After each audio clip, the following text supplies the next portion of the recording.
Good evening, London. Allow me first to apologize for this. The emergency channel! I do, like many of you, appreciate the comforts of everyday routine, the security of the familiar, the tranquility of repetition. Bloody hell. I enjoy them as much as any bloke.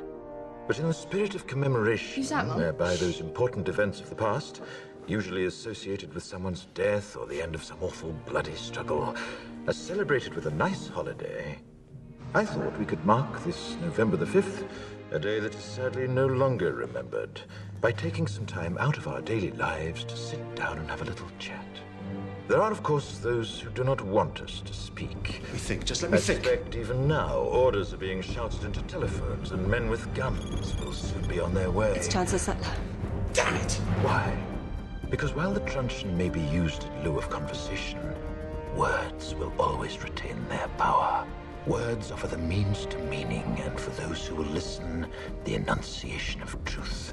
And the truth is, there is something terribly wrong with this country, isn't there? You designed it, sir. You wanted it foolproof. You told me every television in London. Cruelty and injustice, intolerance and oppression. And where once you had the freedom to object, to think and speak as you saw fit, you now have censors and systems of surveillance coercing your conformity and soliciting your submission. We need cameras. How did this happen? Who's to blame? Well, certainly there are those who are more responsible than others, and they will be held accountable.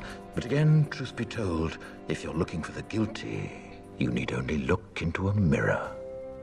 I know why you did it. I know you were afraid. Who wouldn't be? War, terror, disease. There were a myriad of problems which conspired to corrupt your reason and rob you of your common sense.